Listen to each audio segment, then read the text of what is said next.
Welcome to the Best Business Podcast. My mission is to help create 200 new multi-millionaire business owners. How? You'll do better when you know better. In my interviews, you'll hear from self-made millionaires, seven-figure business owners, authors, and world-class experts sharing how they did it so you can too without experiencing the same obstacles they did. Now, if you like this interview, please share it with a friend you think will benefit. They'll appreciate it, and I will as well. You can also connect with me on social media. Look for Daryl Urbanski, D-A-R-Y-L, Urban Ski, U-R-B-A-N-S-K-I, and add me so we can be friends. Now sit back, relax, and enjoy what I've prepared for you right here, right now. Hello, everyone. Thank you for joining us. My name is Daryl Urbanski, your host as always, and today we are joined by Genecia Alluora Low, former Miss Singapore International and recipient of Southeast Asia Woman of Excellence 2010. Genecia is also the founder of Soul Rich Woman and a public speaker on social media, entrepreneurship, brand building, and e-commerce. Soul Rich Woman represents a collaborative movement in Asia where women are encouraged to rise up and chase their dreams. It's about encouraging the multi-hyphenated and being proud of it. You are a mother, a daughter, and a wife, but you're also a boss.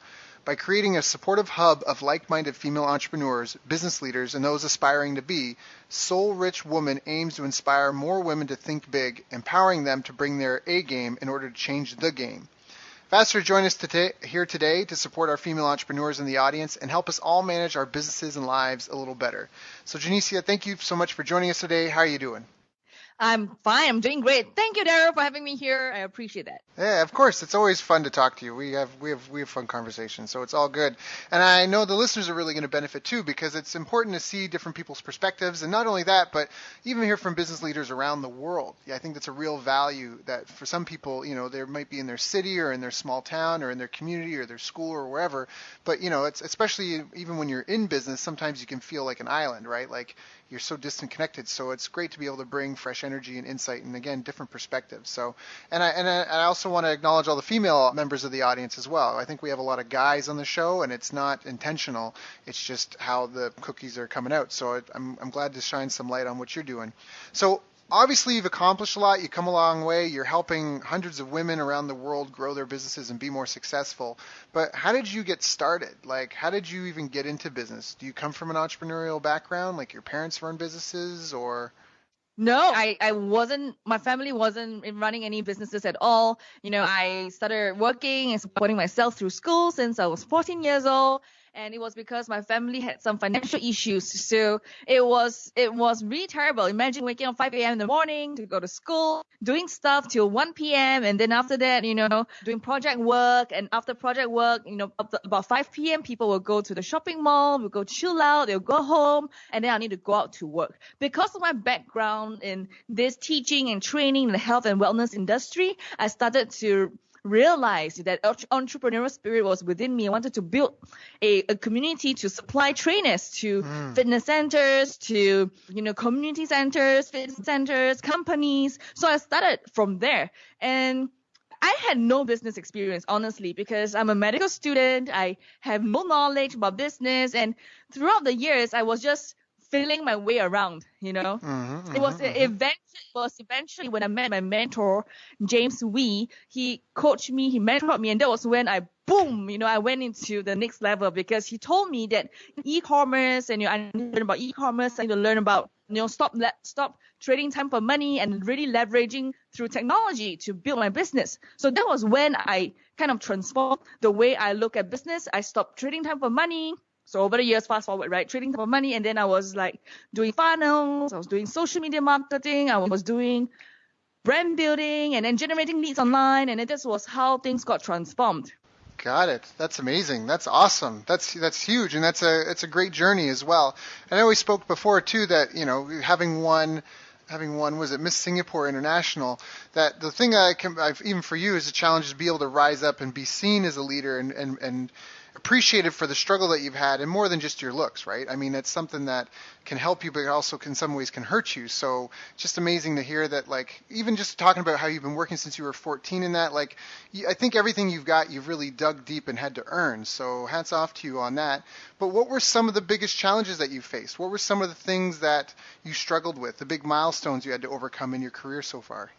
The couple of biggest milestones that I've overcome so far is fear, the fear of failure, and the fear of success. Because many of times when we want to do something, we just want to be perfect. I mean, having won Miss Singapore was like, it was through multiple failures, through not winning in Miss Singapore Universe, and then I was like, oh no, I was placed first runner up. Okay, never mind. We joined that again, and I went to Miss Singapore International. I joined it, and then I won it. So that was kind of an affirmation for me that, hey, I should just embrace failures, because failures are just wasting energy and wasting my time. We only have 24 hours a day. We don't have that much time to really spend that. We should just imagine it away and just throw it out of the window so that we can focus fully in our 24 hours, not worrying about stuff, and keep progressing forward. The second challenge that I faced throughout my career was that beauty, because I mean, I'm a beauty queen.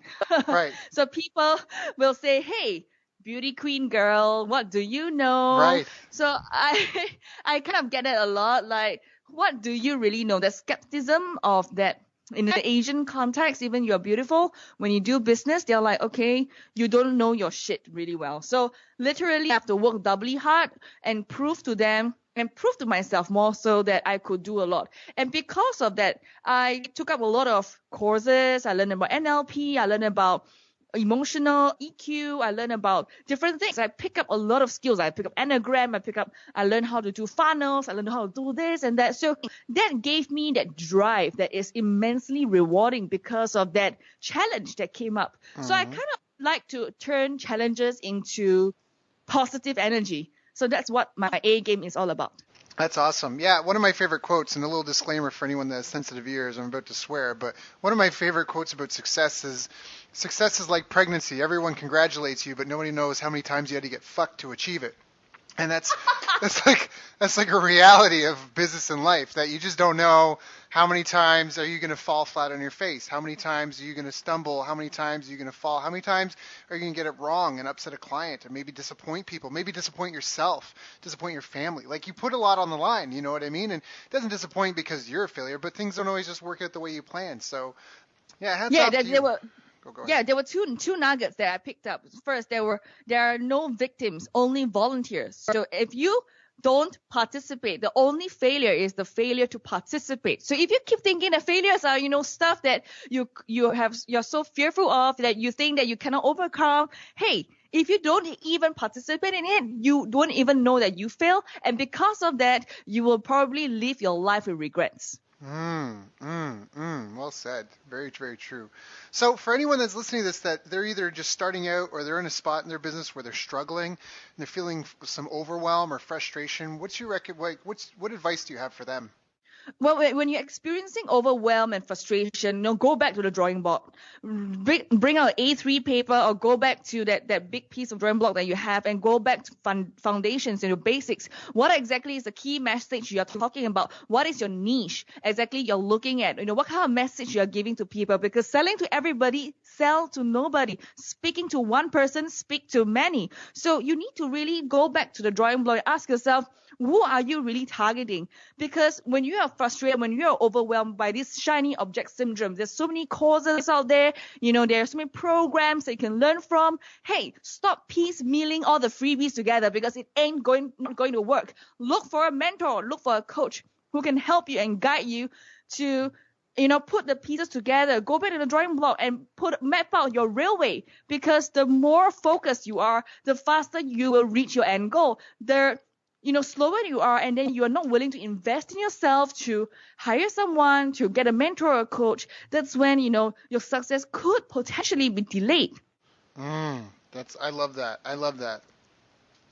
In fact, one of the things that you said that I appreciated the most was when you said the more focused you are, the faster you get to your goal. I think that's really real. I think that's a real thing. You can achieve your goal in a week. You can achieve your goal in a month. You can achieve your goal in a year. How many hours are you willing to commit? How much, are you willing to dedicate to the cause, to whatever? And I also love mentioning going back to basics. Fundamentals are fundamental. I really learned that from martial arts, because I did Brazilian Jiu-Jitsu. And in Brazilian Jiu-Jitsu, we'd always want to learn, after you learn kind of the basics, you want to learn all the fancy stuff. You hear about like rubber guard and all these things like octopus guard and turtle, like all these weird things that sound shiny and cool. But when you start doing them and realizing it, they only work on the beginners. these things don't work at every level. And then all of a sudden you find out that the most basic things you learn as a complete newbie are things that can still work at the highest level, where all this fancy stuff, it doesn't really work. The guys at the highest level just shut it down right away. So basics, fundamentals are fundamental for a reason. Fundamentals will work in the beginning, in the middle, and at the end, right? Like, it's just really hard to mess that up. And so, yeah, and mastery is doing, what is it? I forget what it is. Is it virtuosity? Virtuousness is doing the ordinary things extraordinarily well. I think that's what it was.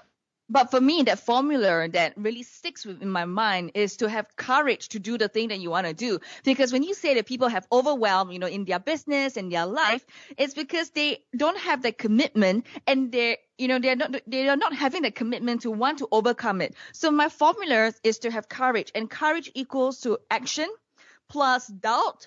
Because doubt is where when you overcome, that's when you can be overcomer, right? Plus commitment equals to courage. So action plus doubt plus commitment gives you courage. Right. And the thing is everybody has doubt.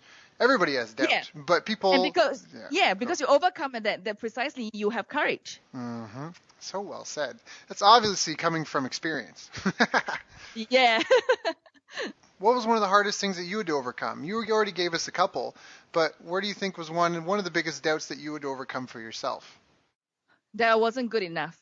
That everything that I do, I wasn't good enough. Because when my partners invited me to invest in a cafe retail chain, I was like, who am I? You guys invested hundreds and thousands of dollars and, millions of dollars. And I'm like, small fry. So it's kind of that constant self-talk, that putting myself down, that I think that I would not be there, that I would not be beside a big boys. It's like you're just playing small. So my biggest challenge was always playing small, because last time this happened to me and that happened to me, so I think I should be defining myself within this square little box. So it was the constant work of the mindset to get out of the box, to get out of the comfort zone, because we must be responsible for our life. There's no blame, there's no self-justification. We just want to tell the truth with compassion and, boom, and really work on hustling while I'm still young. Why do I want to hustle when I'm old, right? So it's kind of overcoming that path for me, and really understanding that, there is power in clarity. So when I work on myself mindset and having that clarity, and that when there's power, imagine yourself focusing on all the yellow things in the world right now, you will only see yellow. If you focus yourself on all the red things in the world, you'll only see red. So exactly what happened, if we become tunnel vision, it doesn't work for us. Tunnel vision doesn't mean focus. It's a fine line with that. So when I was given the opportunity, I battled my mind, my guts out. And because I overcame it, I realized I could make $1 million. As a group, we could make $10 million.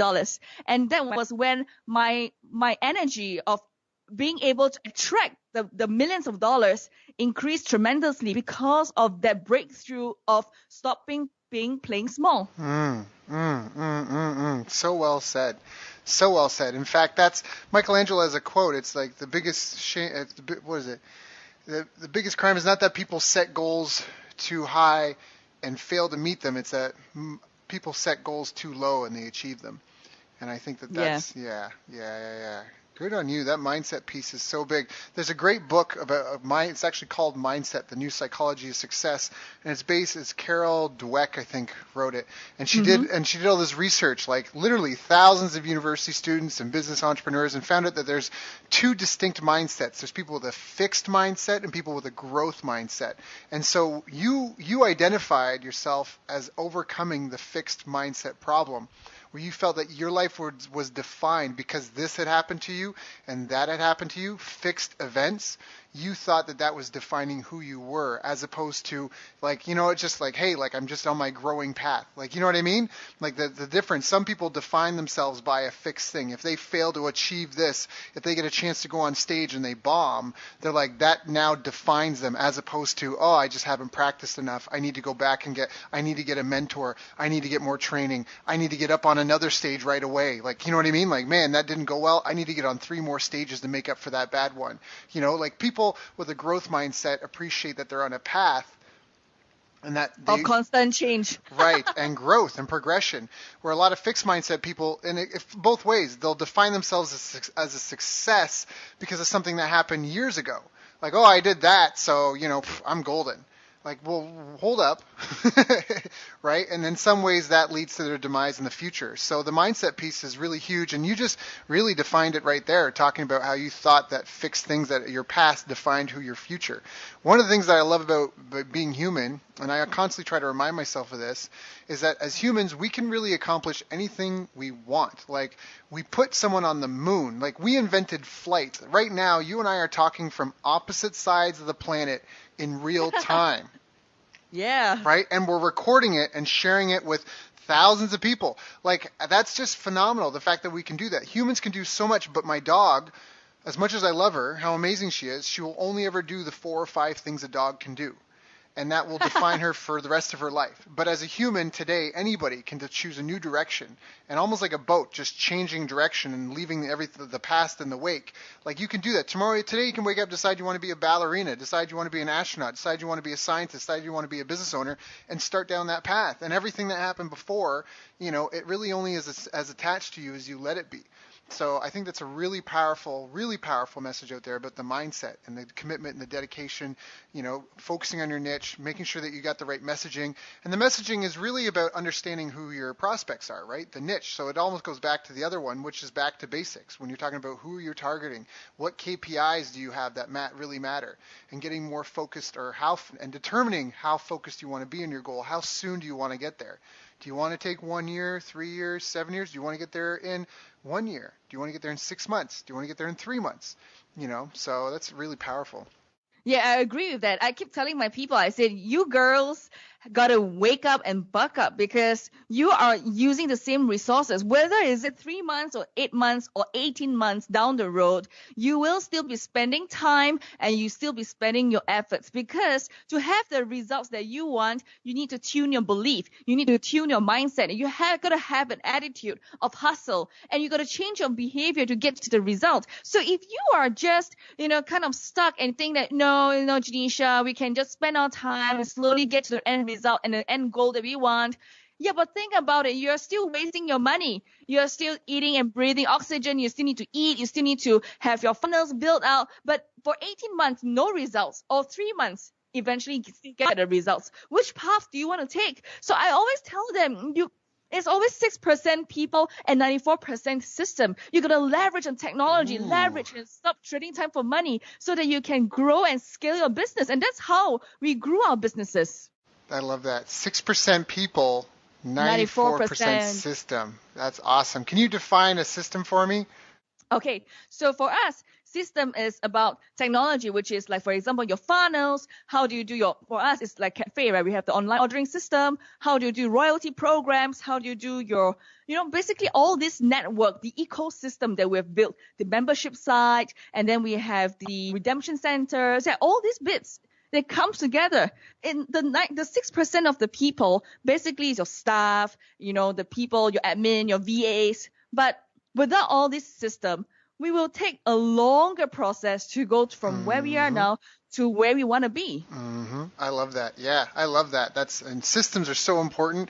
It might sound boring, but I'm a bit of a nerd when it comes to systems, because it's so empowering when I have a system in place that can do the work for you, or again, leverage it. Again, technology is a phenomenal thing, and most people take it for granted. Like, a lot of people, even when you talk about like your niche and messaging and who you're targeting, a lot of people go on the internet every day and they search for stuff on Google, and they don't even really realize the power of the tool that they're using. Like, you can go into Google and Google AdWords, for example, and do keyword research. And some people are like, so what? That's just keywords. But you're reading people's minds. Like, you're literally reading their most private thoughts. Like, someone goes, they're alone in their room, they're crying because they're suffering from something. They have some sort of pain in their life. They have some sort of ailment or disease that they're suffering from. Their significant other is treating them a certain way, and they can't tell anybody about it. So they go online, they go to Google, and they put in their question and their thoughts. They pull it out of their head, put it into the Google search engine, and then they search for it. And you can be on the other end of that going, hey, how many people are suffering from this? How many people have this problem? How many people are going through that? And then build a business around it. I mean, the technology is phenomenal. To do that before Google, how would you get that such candid answers from people, like, and be able to connect with those people? So it's really, really, really empowering. But yeah, I love that. And yeah, another piece of the technology that we are using now is a little bit of artificial intelligence, which is like bots. You know Ooh, how Facebook yep. Messenger, we use bots to connect with people. I mean, yes, we do have, customer service people sitting and behind live chats, but hey, who can respond within that minute? Who can respond within that second? So it's all about automation, making that so easy. You can preset how the communication is going to flow, what kind of topics you want to talk about, and they could be your first line of defense. So using bots and AI is literally, the next phase and next wave of my technology piece that I'm using on my platform, Soul Rich Woman. In fact, I mean, of course, we leverage a lot on membership systems to gather all the members of women all around the world. But here, I think bots is like super awesome. Yeah. No, bots are. Yeah, I'm just getting into some of the bots.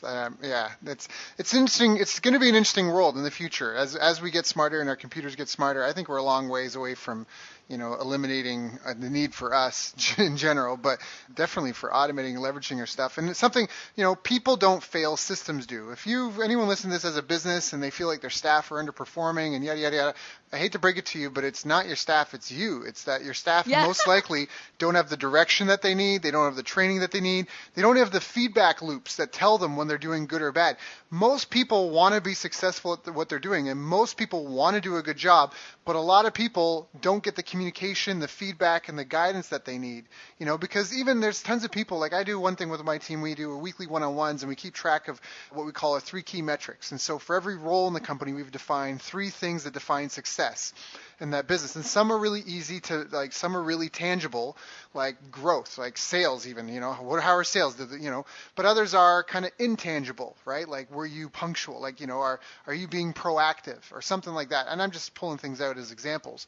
But then the staff member will rate themselves, and myself or the manager or the project manager that's with them for the one-on-one will give them a score as well. And they take the average. And one of the things that's happened is we found that we had a great person in the wrong role. So we moved her over. And guess what? She went from getting 7 out of 10 and 4 out of 10s to getting 8.5 and 9 out of 10s on a regular basis. So the person is not a failure, right? We had, thankfully, and of course, success has many fathers, but failure is an orphan. So I'm not talking about the times that I failed and the things that I burned and how I figured this stuff out. But with her, like, we saved a valuable employee who has a ton of value to give by making sure that the system didn't fail her.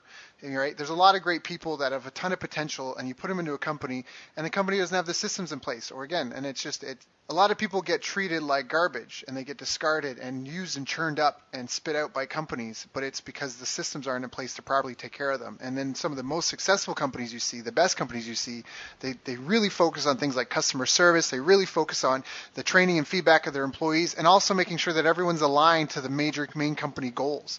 That's the other thing, right? You don't want to have little silos of people working in different directions and playing tug of war because they're pulling in opposite ends. You want everyone focused on the same goals. So now, I have a question. Do you feel like you've had any habits that have really helped you through these transitions and through these struggles that you've had on your path to success? Oh yes, every day I do a daily kind of setting intention.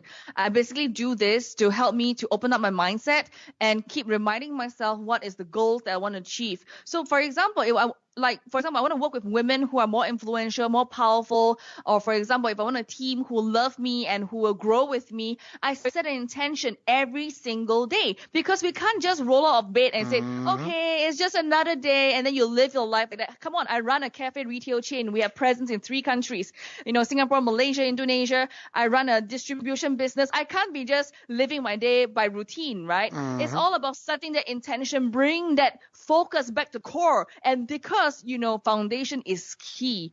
When you have strong foundations, building blocks, and that's when you rise up to war and you do business, that's where your power and your energy will move forward to.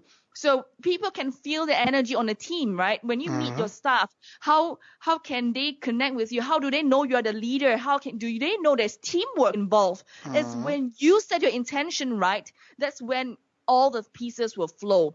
Yep. And when people know that you care about them as well. That they're not just Yeah. clocking in and clocking out. Yeah, exactly. So that's So that awesome. was one of the key habits. So the key habits is setting intention. Two is constantly go out there to meet people who is bigger than who we are, because Mm. you are the average of the 6 people that you hang out with the most. You can't just stay in your network and be stagnant and hope that all your life will be rosy and a bit of roses down the road. No, it's all about progression. I mean, humans without progression are dead. Hmm. Oh yeah, we're social creatures. So Yeah, we just want to keep moving forward and looking up to people. Who can we learn from? What are the things that we can grow into? Because I don't want to live life with regrets. I want to keep opening up myself to new possibilities and new growth for myself. I'm taking notes here. I'm a big fan of that. So we have daily intent, network, and connect with those who can help us grow. What else we got? Yep. One last one is always go back to family. I believe family is the core of everything that I do. I spend time with my family. I have dinner with them. I message them. I love them to bits, because I find that when there is harmony within the family, I mean, because this is very Asian, okay? It's like for us, when there is family that's supportive, a family who loves you, because we live with each other, right? We live very closely with each other here in Singapore and Asia. So we believe that really being connected with my parents and seeing them grow old and being able to fulfill as a daughter role, I mean, daughter filial piety, and that makes me want to do more, because I'm running my business not for me. There's a greater purpose to everything. I love my family so much, and the energy, the big why I'm doing all of these things is for the family. So your big why is extremely important, and my big Mm. why is my family. So the third bit is the family, that foundation piece, but also the big why behind what you're doing, why you're doing. Mm-hmm. Mm-hmm. Yeah, I'm a huge fan of that. In fact, it's funny you mention it, and since we're talking about female entrepreneurship, there was a study done about this glass ceiling, at least in America, where men and women might have the same job, but the men would be paid more. And they were doing research into that, and I was reading and it was just an article about the results of the study that they did, and they found that women do often get paid less than men for the same role, the same job, but when the job interview, when they started talking to women that were about to go and like apply for a job or something, and they reminded them like, hey, this isn't just a job for you. Remember, this job is what you're going to use to feed your kids with, to save for their future. And they kind of armed them because there's more pressure on men to be the provider, to be the hunter and right and go. And so men have that pressure their whole lives. But when women were reminded of that providerness, like this job is to provide not just for you, but your family and for your future and your retirement, women out negotiated men in terms of salary, pay, like terms and conditions of employment, vacation time. Women like stomped men. Like it was ridiculous. They said that the glass ceiling is there mostly because of how, I guess you could call it pre-framing, how women are kind of pre-framed for their careers and jobs. And people can argue about that in different ways if they want. I'm just don't kill the messenger. But that was the thing, is that like we say your big why, having a why, and you can just tell for yourself that that really grounds you, connects you, and you're just crushing it, and you've got that behind you. And there might be some women that aren't as tied into that. You know, there's a lot of women that maybe grew up in a household where the man was supposed to do everything, or the woman just wasn't. It wasn't even about the man doing anything, but it's just their female role models weren't that those of, you know, a woman that's going to go out there and provide and try and chase her own dreams and her passions. You know, like it wasn't like that. It was more subdued. And so I think the why is so incredible. I mean, if you have a big enough why, women have lifted cars to save kids, you know, because their child's in danger. That's a burning desire. There's a great book, Think and Grow Rich. And if you look at Mm-hmm. all you have to do is look at the table of contents, and it's like a formula. All those things, if you can check them all off, it's like they're like engines to push you towards your success. You know, it's not a la carte. It's not like, ooh, I have this one, but no, I'm not into that one. You need all of those, and one of them is a burning desire, because there's so much that gets thrown at you. There's so many ups and downs. If you're just not that interested, like the littlest hurdle is going to stop you in your tracks. So it's a great list. You gave us daily intent, network, and connect with those who can help us grow. Always go back to family, to your roots, which I think is super important. And then have a big why. Remember why you're doing this for, and what your impact you want to have on the world. So now, what do you see some of the greatest mistakes women making, either your clients or just in your community as a whole? What are some of the biggest mistakes and things that trip them up? Oh, many of my clients in the community is that they have a lot of fears that's holding them back because they are confined in this role thing where they need to be the mothers, they need to be at home, they need to be a homemaker, or maybe they feel that there is this need of responsibility of taking care of their kids. Nothing wrong with that, but more of encouraging a space where they can do both at the same time. So they feel that they cannot do it all. They just feel that they can only have one or the other. Thank God that Singapore, because we are a very good space for mothers to work at the same time. We encourage that a lot. We have a lot of support, in the community. Just in Singapore alone, we have co-working spaces that allow mothers to bring their kids to work. That's awesome. Yeah. And that's not seen and heard of in other places, but in Singapore we do have that, and we even have support because of our support network here.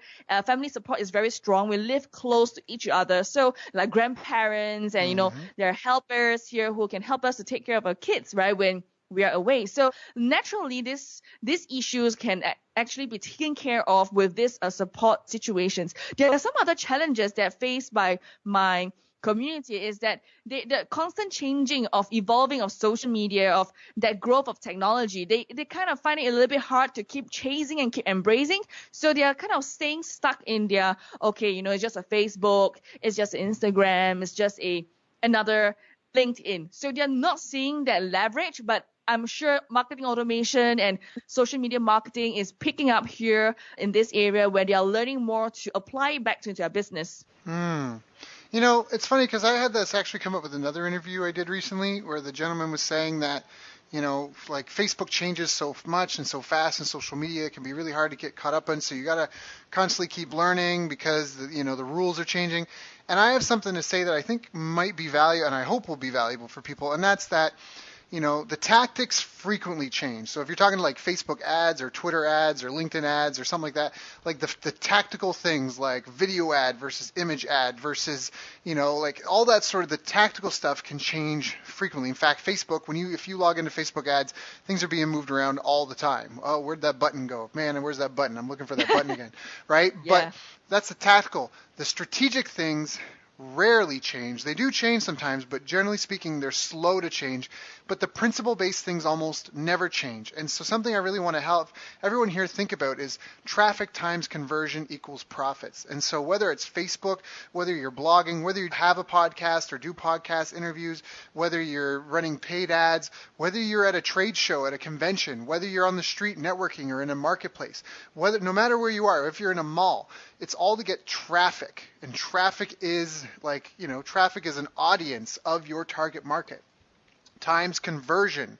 So you're taking this audience, this traffic, and you're pushing them towards something. It's either a quote request form. It's either an introductory offer. It's an opt-in form for some sort of freebie or checklist or diagnostic survey or who knows what, right? Times conversion equals, boom, either money if you're asking for a sale right away, or if you're just collecting leads like, hey, out of this list of 10,000 people, who's interested in this? Boom, now you get 1,000. Hey, that's your new traffic, and you're going to push them towards, right, the next thing, conversion, and it equals money if you're there yet. If you're not at the money yet, then you keep moving forward. So all that tactical stuff of whether you're on Instagram or Pinterest or Tumblr or whether you're doing Periscope or Snapchat or all that stuff, the tactical things are going to change and they're constantly changed frequently. But if you have the right strategy set up based on the right principles, you can hire people who are interested in staying up to date on all that tactical stuff and just go, hey, traffic guy, I need this much, you know what I mean? Like, I need you to help me with this. I need you to help me with that because it's all pushing towards this that's going to earn me money. And I know what I can afford to spend per lead. I can afford to spend $2 per lead because for every 10 leads, I get one sale. And this is how my numbers work out. And that's strategy and principle-based stuff. So if anyone's feeling overwhelmed and listening to this call based on their like same thing, like, social media, how do I do it? What do I do it? Focus again, like, what's the purpose? What's the big why? Why do you want to be on those channels? What does it matter? Who cares if you have 20,000 followers? I know a guy that spent a ton of money on Facebook to have 1 million followers on Facebook, and when he posts something, if it gets 50 to 100 likes, it's a miracle. I'm like, what, like, you know what I mean? You build this big audience, but it's just, he just wanted people. There was no why, cohesive whole to bring it together. He just wanted an audience. But there's so many different interests. It's not a focused target. It's like nobody cares, you know? It's like you just scoop up a bunch of random people from all over and drop them somewhere, and there's nothing to connect them together. So that's my Yeah, I rant. super agree. I super agree with you with that because recently, because I run this marketing automation tour in Singapore, Hong Kong, and Vietnam, and what happened is we found out that people are stopped downloading, are kind of like not downloading ebooks anymore, like 10 pages, 20 pages ebooks anymore. They're looking for cheat sheets and looking for checklists and swipe files, something they can use immediately because these days it's so crowded. Everybody is giving an ebook. Everybody's doing the same thing. How do you differentiate? And people want fast and want results. So that's how what I tell my community, that you need to step up and really change their A game as well. Besides that, also storytelling is another big piece that I keep encouraging them to do it, because on social media, it's no longer, people hate being sold to. Do you agree? Yes. Do you agree with that? Right. Yeah, I hate being sold to, but I love to listen to stories. And if I can identify with a story, if your message speaks to me, then I would maybe buy from you your services or your products. So storytelling is one of the key things that I encourage my community to do that. So how can they do it? How do you build a story that is around you? So you need to recognize first, what is your niche? I said that once and again and too many times, because people just are greedy, you know. They want to sell their skincare products, and then they want to sell the anti-aging and the natural daycare, and then they want to sell everything. And then the services they want to sell, from coaching, business, to all the way to, you know, something else. It's like they have this whole range of products that they want to sell to everybody. But don't you know that customers get confused? I mean, how many burgers do McDonald's sell? How many burgers? Well, I don't even know. A lot. Yeah, but that's only the few, like fish burger, the hamburger. Oh, you know, yeah. Yep. That few burgers that McDonald's sell, right? And then when people go to McDonald's, they just look at the menu. I want this A, B, C, or D. It's really straightforward. And then after that, then you cross-sell. Do you want large fries? Do you want, you know, Coke? Or do you want to change it to Milo, right? There is an opportunity for you to enter into the customer's psychology through this cross-sell. Only if you don't confuse the customers. So be very specific exactly what you have. Always list down 2 services or 3 products that is your main thing. Don't be afraid to niche and tell the story that relates to your audience. And that's what I always tell them. When you do that, you know, that's when people know exactly where to buy. That's another thing.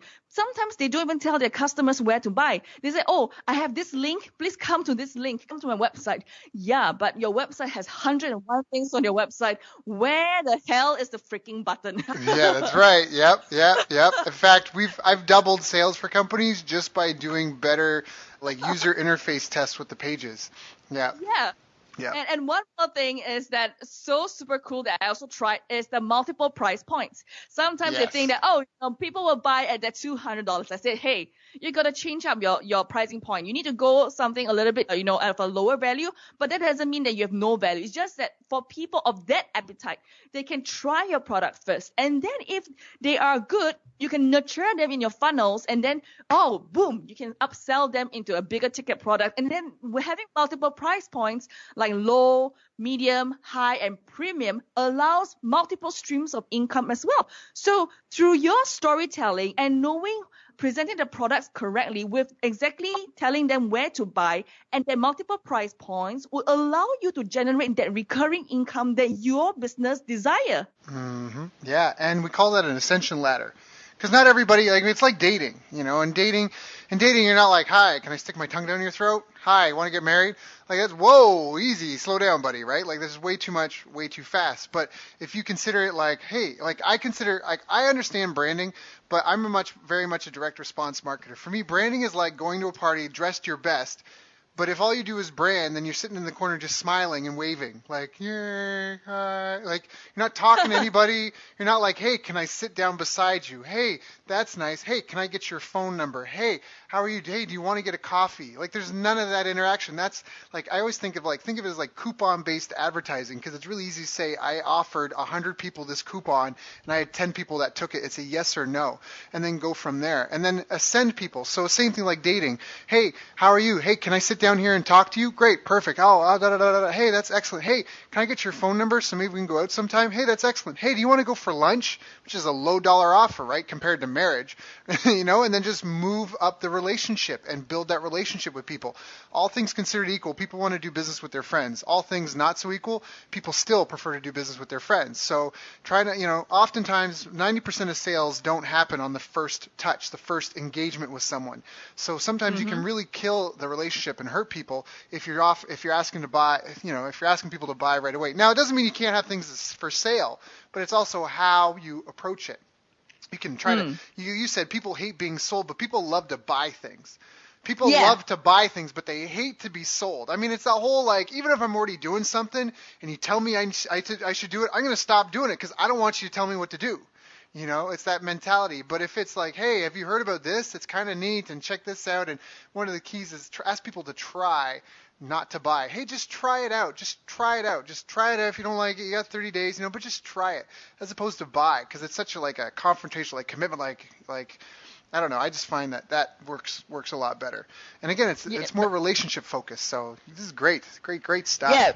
I agree with the relationship thing. Even when we run our cafes here in Singapore, Malaysia, and Indonesia, I mean, the way we sell also at multiple price points, we reach out to them. Like, for example, buy a cup of coffee. If you want, you try our meal, our set meal. And then if you really love it, you can go for the bigger ticket item. And on the ground, we do have a manager who goes around and, kind of talk to people and make people feel at home. And because there's this familiarity, people keep coming back and keep coming back and keep coming back.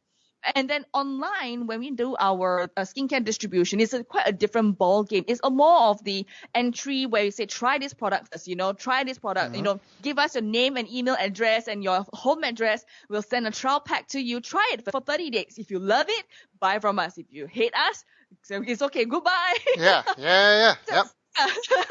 So it's kind of interesting experience for me to run both sides. One is a brick and mortar business, and then one is an online business, online kind of distribution business. So it's kind of interesting, how do you, like you said, the tactics are pretty much different, but the strategy wise, you need to think through where the flow is and how do you bring the customers in without being pushy or without being salesy, and yet because they love to buy it. Exactly. And actually a really great tip for anyone that is in an offline brick and mortar business. Oftentimes you can test your marketing online really quickly before you go spend all that money on the magazine ad or the billboard ad or all that other stuff. Test it online first, make sure it works, make sure it turns into dollars in sales, then go spend, because offline marketing is expensive. Offline marketing costs a lot, whether you're buying bandit signs or you're getting any sort of signage, it's an investment. You're putting things up, you're getting a vehicle wrap done for your car, all that sort of stuff. Like, are you just guessing and then putting it on there? Are you just doing what looks pretty and appeals to the owner and their ego? Or are you doing something that's actually getting results? Well, find out. Get your messaging right online first. For like $50, $20, $100, you can validate stuff on Facebook. I know guys that do that with their books. They put, before they choose the title of their book and a cover for launch, they'll set up some landing pages and they'll set up some ads on Facebook and they'll test different covers and different titles and they'll see which one gets the most pre-orders, and they refund all the people that that for the book that doesn't exist, or they email and go, hey, we actually decided to go with this name, this title, are you still interested? And then go that way. And then now they have something that's proven as opposed to just stroking their ego and having, because that's what Madison Avenue and like a lot of the advertising you see done for big corporate companies, it's not for the customers. It's for the shareholders and the CEOs that want to sit around and feel proud about bragging how great their company for. It's not marketing designed to drive sales. If it were, it would be totally different, and it would be a lot more like some of the best online marketing you see and all the old school direct mail marketers that they were, and even phone sales, outbound phone sales. Like that's all stuff that's tied to results. So it's a great tip for anyone that's doing online or has an offline business. If they feel like all this online stuff doesn't apply to them, it does. You can still build a community. You can still have a Facebook group and a Facebook page for people based around your business, all that sort of stuff, and build a way for people to connect with each other.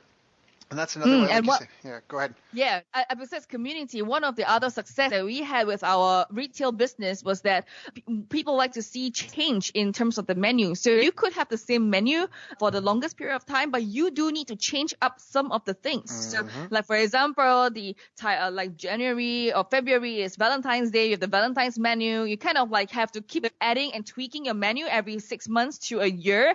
Otherwise, people will get bored. Like a supplementary menu. Second thing is running a promotions every 3 months, because people get bored and they forget about you sometimes. So you got to reconnect and reconnect. One of the big P's that we see in my businesses, whether offline or online, is retargeting. It's about re-engagement and retargeting. So retargeting is more of the online part where we're a distribution of our business where people sign up for trial packages and trial packs and then they don't buy. So how do we retarget them? Which is to upload them into custom audience on Facebook, and then we retarget them through the ads. So that worked wonders for us. Another success that we had was re-engagement with our audience through our cafe business, because we have an online ordering platform. So what happened is people can just log in with their Facebook and we capture all their details, and then if they don't buy from us for maybe 2 weeks or maybe 3 weeks, we will send them a push notification, or we'll send them an email or something to make sure that we re-engage the audience or push them a promotion to get them to keep coming back. You see, when we want to do business, it's about recurring income. If you're just doing business for the one-off income, please don't do a business. Go and do a hobby, okay? Yeah. So well said. Yeah. It's all about it's about lifetime relationships with your customers to be their go-to person for blank for their life. Yeah. So retargeting and re-engagement is a huge piece for getting the recurring business. It's prolonging the lifetime value of a customer. How many times does a customer buy from you? Do you track that? How much do they buy from you in a lifetime value? Do they buy, $500 worth of products, or do they buy $300 worth of products? All these things are metrics that you need to track in your businesses, both offline and online. Yep. Yeah. So well said. So what do you feel, and even before we go, one of the things I just want to point out is when you talk about re-engaging with people, so the tactics for that, you talked about remarketing was a tactic, but the idea, the strategy, the principle of staying engaged with people, like someone showed interest as a lead and then fell off, let's do something else for them. That's a principle and a strategy that's not going to change for a while. Now the tactic, how do you remarket? Can you upload? I know Google AdWords, I think last year, now you can upload custom audiences to Google too. Like the tactic stuff changes. But again, if as a business owner, if you stay focused on what you're trying to accomplish and why you're trying to accomplish it, you can find out all that other stuff with Google, with some help, with hiring people that have the expertise and the tactical level. So anyways, I just wanted to point that out because I thought it was a great example. But my next question for you is, what do you see as the future? What do you see as the future of online marketing? What do you see as the future of even for entrepreneurship for people? Well, I think First of all, wealth is a habit. To create wealth in your business, to create online marketing in your business is a habit. It's an everyday thing. It's not, you learn today, things are moving so fast. You learn today and then you hope that things don't change tomorrow, but every day things are changing. So first, you need to embrace change. For the future economy that's happening right now, all entrepreneurs think you need to look into businesses where, it's no longer just 5 years. It will transform, or what we call revolutionize the world, 5 years or 10 years. It's no longer that. Nowadays it's 3 months, 6 months, or even shorter. So for us entrepreneurs, we must stay current with the trends. We don't get caught up with the shiny object syndrome, but more of the strategy. How can you constantly refine your messaging? I mean, come on, live streaming is the thing right now. It's in right now. And I used to run webinars, but my webinar registrations, kind of dropped over time. Yeah, gone. And my live streaming, I've done almost 1,000 episodes of live streaming, and I tell you, results are tremendous. Even though you think that people are not watching, but people are watching, people are following you. And if you think that you still want to stay in your dinosaur mentality, then your business will be a dinosaur and we will be outdated. So leveraging on technology, constantly learning is one thing. Also looking at building a community, because these days it's no longer just about, sending email marketing, sending out emails. No. Nowadays it's all about behavioral marketing, learning what clicks, where do they go, what where are they reading in the emails and talking to them specifically to the area that they're interested in. Because when you are able to engage them at that area at the moment in time, that's when they feel that you are interested. Because be interested, then be interesting. Yes, I've heard that before. That's a great. Be interested, then be interesting. Right, Yeah. right. Yeah, I like that. Hold on, I'm writing that down. Interesting. I've got so many notes. Again, I always say this on my calls. I hope people have pen and paper and are taking notes because this is a good one. You may want to go back and listen to it again. There's a lot being said, a lot going on, a lot of great value bombs being dropped. And I really think that this is a call that if you listen to a couple of times, you'll probably pull new things out that you missed every time. I mean, we've covered, just looking at my whiteboard here, we've covered a ton of great stuff. I'm loving this. I think I missed out one more point, which is building the community, because now that everybody is out there, blasting and having landing pages and running ads, building a community is key to your success right now. So I do have a community of about 8,000 women in my group, and nobody can take the authority away from you. In fact, it's because of your community, this social media strategy called creation and community, because when you add value to people, people want to talk to you. And because of this creation of value through your community, you could leverage on this community to bring people into the community. People want to talk to your community. And even though they try to maybe undercut you to a certain extent, like using old practices, they won't be able to do that. You know why?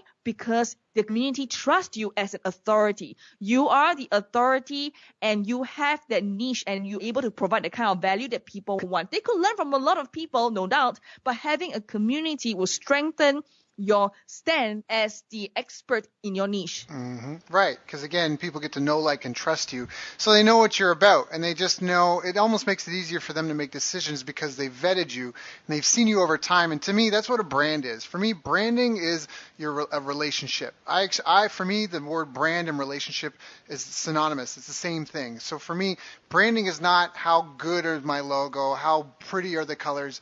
It's the relationship. It is how you feel when you see the logo, but it's how are you treated over time. What's your experience? I mean, you and I have a brand with each other because we've had a few conversations. And to me, that's how it expands over time. And I think that that's where, again, you get into brand equity and brand value. That's where people know who you are and they can kind of predict. There's confidence that they can predict how you will react in certain scenarios. And that gives them a sense of comfort. Comfort in doing business with you, comfort in going with you for advice, and even things like as a teacher. If you're just trying to learn from someone, you imprint on someone, right? Same thing like you have a teacher and once you imprint on someone, you have a brand new teacher, you got to build that rapport. It's almost like there's more static in your talk. You might have just met, they might seem all right, but the old teacher you've had, or the person you have a better established relationship, you almost can anticipate and finish each other's sentences. So all of a sudden, the communication just flows easier. So when you build that community and you've got that value that you're giving to people over time, you're doing two things. You're also deepening the bonds together. There's something called mirror neurons.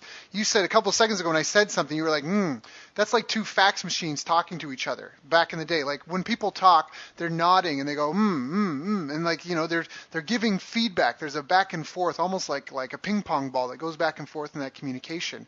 And there's comfort in having a well-established routine with someone. That's why it feels great to go vent to your friends, because psychologically, you know that you've been heard, that and it just spreads out. And they've proven that, like women that were terminally ill with breast cancer survive on average 18 months longer if they're part of a support group, as opposed to if they just go it alone and are with their family and friends, because then they can feel understood and heard by people that they know, like, and trust, and they've got similarity and history with. There's a lot of value to that, which goes back to when you said always go back to family. That's really important for your health and for keeping you grounded, because a lot of us, we might get so far, dedicated to growing our business, all that. You got to go back to the people that and again, why are you doing this? And, not always be all business, but it's good to be like that, but there's too much of anything, right? That's right. I also believe in the keys of synergy. In terms of growing your business. Because you asked me about future business, how is it going to be like? I think there's keys of synergy. There's 5 keys that I want to talk about. The first one I always tell this to my team. Okay, first is to listen actively. Even though you think that it's not important right now in the online world, it's still important to listen what your people want and what your customers want. Because now, even more, you need to shift your focus onto customer-centric practices to to bring in, the audience and bring in the flow. Yeah. Two is you need to have leverage. So always leveraging on technology, because businesses are moving so fast these days that if you don't leverage on technology, you're going to lose out. How so? Because like, for example, I mean, you're using bots now. We used to use yellow pages and start calling people, hey, do you want to buy our stuff? But right now we are selling all the way through into their messenger inbox on Facebook. But that will not be possible if without technology, and you need to leverage on that so that you can be more effective, more efficient, and more productive in terms of your business. The third one is to be flexible and speak up. Now, when you do your social media marketing, you must be not afraid to speak up. If you choose to be hidden underground, under the blankets, then forever you'll be gone, because this is a crowded marketplace. The more you shout out, the more you speak up, the more you stand out, the more you will be seen. And that's when you start to differentiate, and you need to learn how to, what we call, to tell the truth, right? You don't just be fake, because people can just Google about you and there's social proof everywhere, and people will buy from you. So you need to build this treasure trove of social proof, right? So you must have that, tell the truth with compassion, and have that platform for people to rate and review you moving forward. The last one is to agree to agree. Now, agree to agree meaning that in a team, because you see, for business to grow, besides technology and everything else, we need to have a team. Teamwork is so important for us. Like, we don't work alone, to grow businesses is all about collaboration and leveraging as a team. So we must come together to agree, to come to a commit to a resolution. And, don't lay blame, don't go into self-justification. We take responsibility to solve the issue, instead of, hey, it's all your fault. No, we come together, we look for an inspiration, motivation, and knowledge for growth, to increase sales, attract more clients, sell high-ticket coaching programs, retreats, and maximize your profits. Well said. Boom. So listen actively, leverage technology, be flexible, speak up, be seen, tell the truth with compassion, and give people the opportunity to rate and review you, and agree to agree, focus on teamwork and working together and collaborating so you can grow and just do more of everything better. That is so well said. Did I miss anything?